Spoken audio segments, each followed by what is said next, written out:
Batik.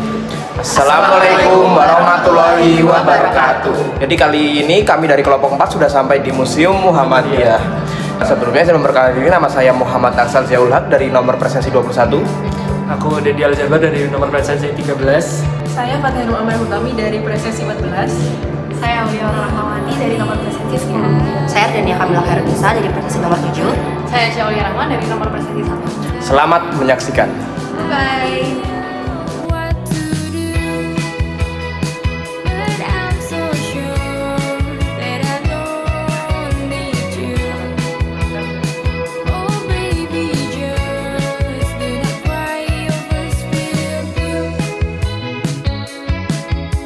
Nah, di awal sesi 1 ini kita dijelasin ketua-ketua umum dari organisasi Muhammadiyah.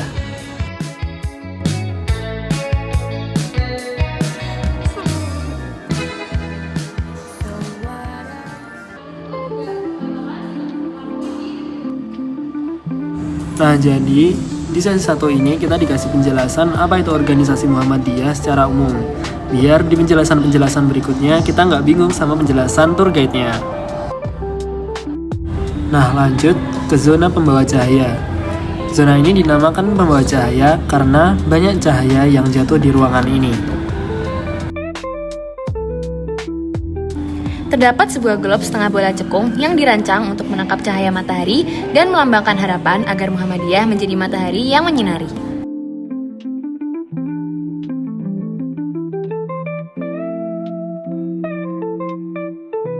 What the dog doing?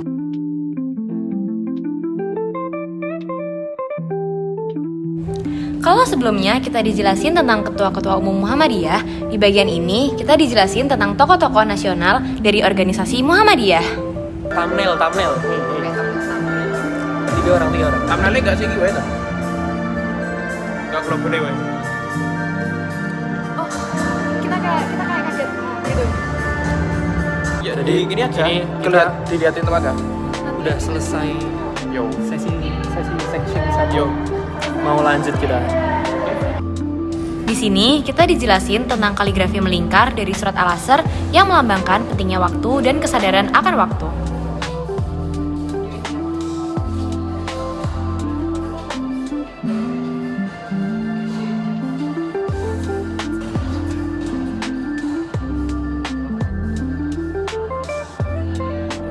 Di masa Kiai Haji Ahmad Dahlan hidup, perjalanan ke Mekah merupakan bisnis bagi Belanda. Bahkan, Belanda membuat kebijakan khusus mengenai hal ini. Menurut website Suara Muhammadiyah, banyak calon jamaah ditipu dengan utang haji. Bahkan ada yang malah dikirim sebagai buruh ke luar negeri. Maka dari itu, Belanda membuat aturan ketat dan membuka agen resmi meski agen bodong tetap marak.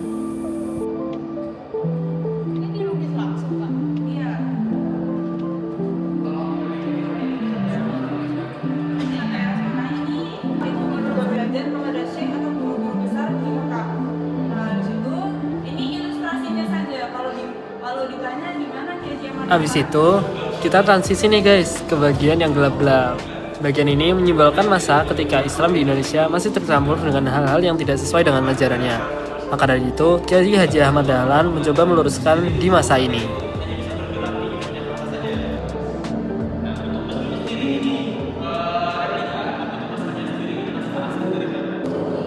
Ini adalah alat yang membantu Kiai Haji Ahmad Dahlan untuk menentukan arah kiblat yang ternyata itu menyerong ke arah kanan sekitar 30 derajat Ke arah barat laut. Jadi tidak hanya lurus ke arah barat.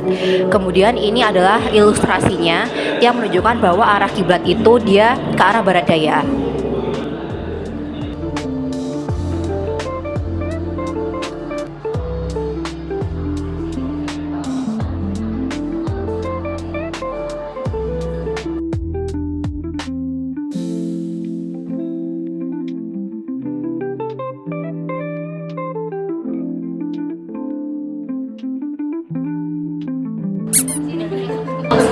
Sorry ya, di sini ada kartu pos dan juga perangko amal, di mana kartu pos dan juga perangko amal ini hasilnya akan disalurkan menjadi himpunan dana amal dan sosial.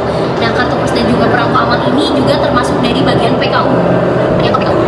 PKU adalah kelompok kesalahan dari Muhammadiyah. Nah, sehingga kenapa ini disimpannya di bagian dakwah? Karena hasilnya yang tadi hasilnya itu akan disalurkan menjadi himpunan dana amal dan sosial. Di mana himpunan dana itu biasanya itu dikumpulkan untuk kepentingan umum nanti kita juga untuk bangunan masyarakat. Jadi ini adalah ilustrasi dari Musola Aisyah yang dibangun oleh Kiai Haji Ahmad Dahlan pada tahun 1922 yang digunakan khusus untuk kaum wanita dan digunakan untuk melaksanakan pendidikan, kegiatan ekonomi, dan sosial. Nah, jadi di sini ada yang namanya Pustaka Hadi yang ditulis oleh Ki Bagus Hadikusumo, yaitu merupakan Al-Quran yang ditafsir menggunakan bahasa Jawa karena ini kan mayoritas buat masyarakat Jogja, yang dimana masyarakat Jogja itu berbicara menggunakan bahasa Jawa, jadi biar bisa dipahami.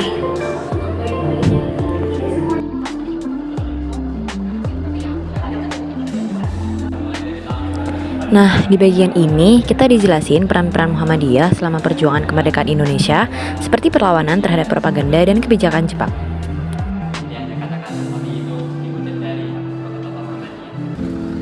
Ya, jadi kita udah selesai, udah keluar selama 2 jam di dalam. Ya, inilah muka-muka kita habis menyimak informasi yang sangat bermanfaat dan menarik dan mengasihkan. Jadi tadi di dalam dijelasin sejarah dari Muhammadiyah, mulai dari berdirinya, terus perserikatan, organisasi dari Muhammadiyah itu sendiri. Dan banyak tokoh-tokoh Muhammadiyah juga dijelasin sejarah-sejarahnya dan kayak peradaban elektroniknya juga dibahas. Persebaran-persebarannya. Jadi kita tuh bisa tahu gitu ya kalau dari sisi Islam itu nggak cuma statik gitu, bisa berkembang sampai ke zaman-zaman modern. Bahkan tadi juga Kiai Haji Ahmad Dahlan itu pernah ikut Budi Utomo sebagai kayak studi banding buat bikin organisasinya sendiri gitu loh guys. Apa ini ngomong apa? Apa aja? Muhammadiyah Jaya. Ya, jadi kesan-pesannya selama tadi di Museum Muhammadiyah itu ya kita bisa nyimpulin kalau suatu organisasi itu nggak mudah buat dibikin dan pasti ada suka dukanya, pasti ada permasalahannya. Tapi juga di balik itu lahirlah sebuah organisasi yang sangat-sangat berkembang di masa sekarang. Wis, mantap. Keren. Tadi tuh rappernya tuh ada di Hanum.